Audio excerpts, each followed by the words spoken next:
What up, though? It's the Creator with another reaction video. It's Mental Health Monday, so I got to hit y'all with one. And this one's from Site to Go, of course, and it's called Four Harmful Thought Patterns You Should Stop Today. Well, I always try to hit anybody, including myself. I want to hit everybody with this type of advice that'll help you through along your way in life. Any mental blockages that feel may hinder you in your journey of life, because it's not always about the destination, it's about the journey.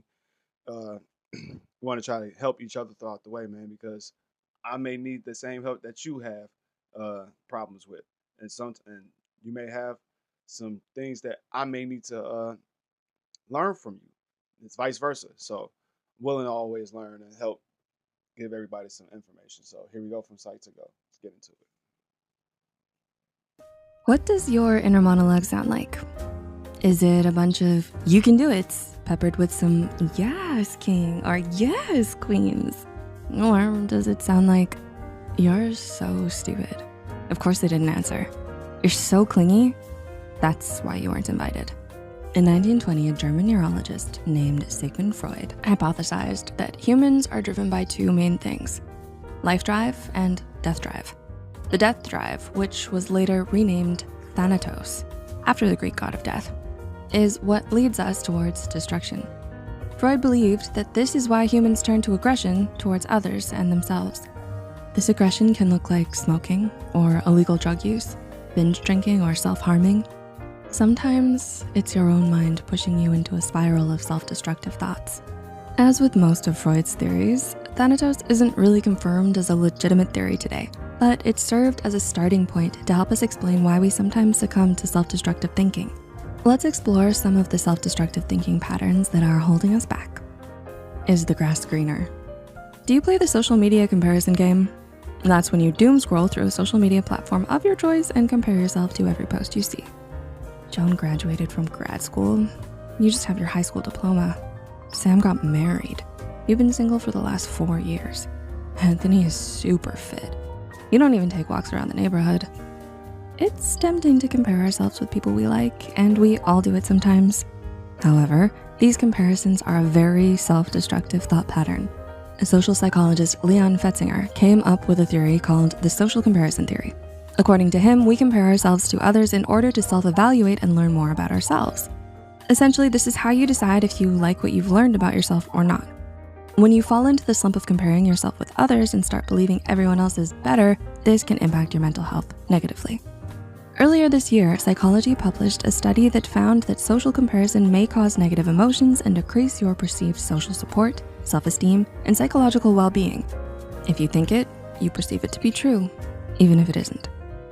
External locus of control. You just got a perfect score on your exam. Do you say, A, I studied really hard for this one, or B, well, I guess I just got lucky this time? If the second option sounds more like you, it means you most likely have an external locus of control. Locus of control is a concept that was brought to life by an American psychologist, Julian Rotter, in 1945. Simply put, it is a degree to which you believe that you have control over your life and not some external forces. External locus of control means that you feel like you don't really have much control over things, especially when something good happens. As we saw in our example, even when you ace a test, you're more likely to think it was just sheer luck and not your own abilities. Believing you don't have much control might develop as a response to a traumatic childhood event. A 2020 study published in the journal Frontiers in Psychology suggests that an external locus of control is often seen in people who experience the world as dangerous or full of others who wish to control them. This way of thinking can negatively impact your confidence and the choices you make.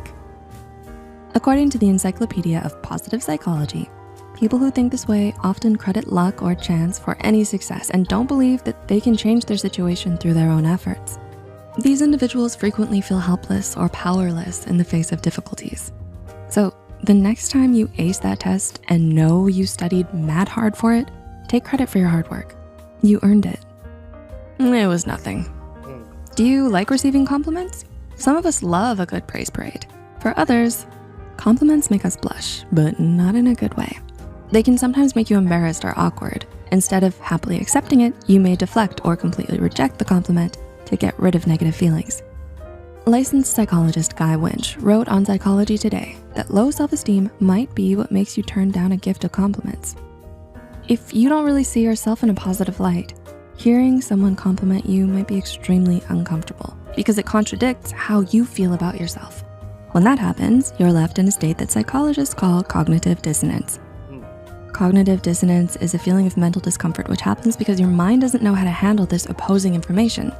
You may think, are they just trying to be nice? Do they really mean it? Am I the one who's wrong? Since you have no idea how to react, you say something vague like, oh, it's not a big deal. Or, Right. thanks, but I don't really think my hair looks that good. This helps everyone to segue to the next topic without being rude. However, when you continue to reject all the nice things people say about you, you may unintentionally color your world in black. A 2019 research study published in the Journal of Abnormal Psychology showed that people who usually dismiss compliments may have a harder time remembering the positive things people say about them. So you're left with the negativity and let the positivity drift away. The next time you get a compliment, pause. Instead of making a witty comment to deflect, say thank you or let the person know you appreciate the compliment. Let us know if it felt any different. I think I can't. Imagine this situation. After learning about self-destructive thoughts, you decide it's time to get on a path of self-improvement. You're eager to start treating yourself with compassion, being mindful of the world around you, and finding gratitude in little things in life. You even bought a notebook to start journaling. But then you ask yourself, will I really make it? Even if the answer is obviously yes, you may think the opposite and doubt yourself. You may be unsure if you're able to go on this big journey. If that's the case, it means you're lacking self-efficacy. Having low self-efficacy basically means not believing in yourself, not believing that you're capable of being successful in work, school, relationships, in anything you wish to achieve. What if Izuku Midoriya had just believed that he couldn't be a hero because he didn't have a quirk? He would never have known all the amazing things he would grow up to accomplish. Sorry, Nathan. But how do these thoughts develop? The theory of self-efficacy came from Canadian psychologist Albert Bandura. When you perform a task successfully, your sense of self-efficacy gets stronger. But when you don't achieve such glowing results, you may start to think you're just not capable of doing it. The more this happens, the stronger your belief becomes that you can't do it. The people around you play a role too. If you're not given enough verbal encouragement, you may start doubting yourself as well. As a result, you may rob yourself of some wonderful, fulfilling experiences, all out of fear of not being good enough to succeed.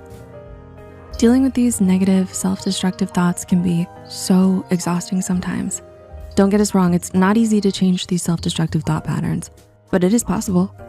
Visiting a mental health professional can be a great way to equip yourself with tools and strategies to fight Thanatos when he comes to visit. But in the meantime, feel free to take a look at 6 ways to stop negative thought. Oh, that is that video from Sight to Go for 4 harmful habits that you can stop immediately. Definitely the the doubting yourself, the giving yourself backhanded compliments. Somebody do compliment you, whether it's sincere or not, for the most part. If it's sincere, definitely. You want to accept them with a full heart because they mean well. Um, Man, it's something that I do on a normal basis when I do my yoga. Um, I do my yoga like every morning. I started doing it. Actually, I'm not going to sound like I'm some expert. I've been doing it for like over a month at least. I'm proud of myself for doing it. I do it 5 days a week. Make sure I give myself an hour, at least an hour. For the last 2 weeks, I've been giving myself over 70 minutes. So I'm proud of myself for that. But the one thing I started doing, and I've been doing it mainly under the channel of Nico Marie. Shout out to her. I think she's from St. Louis. But one thing that she does at the end of her yoga routines is that, around the last minute, she gives you a chance to rest. Like after all the stretching we done, give yourself a time to rest and uh, give yourself appreciation. So I give myself an extra hug. Like I know it's me, but I try to pretend that it's somebody else, and I'm hugging myself for giving myself this time to appreciate my body and give it the care that it so needs, whether it's desperately or unwillingly, whatever. I'm giving myself the time of day to do this for my body because I know it needs it. So I hug myself to let myself know you did a good job today. It may be the smaller thing you do, it may be the biggest thing you've done, but at least you've done something. So I try to do small things little by little to tell myself and remind myself that you're doing good throughout this day. No matter what place of life you're in, if you're making steps that's progressive to a better you, then you're doing something. So shout out to anybody that's trying to do something and stop those harmful habits, any harmful habits that deter you from feeling like you're enough. So, and I'm telling you this, whoever you are that's watching this, you are enough. That's coming from me. It may be a nobody to you, and I don't, however you take it, take it with an open heart. But you are somebody, man. That's the real truth. But that being said, shout out to Psych2Go. I could tell that voiceover was by Amanda Severa, so shout out to her as well. Subscribe to her channel also. I'm out this beep like newborn puppies, man. Like, comment, share, subscribe, man. Peace, and have a great week.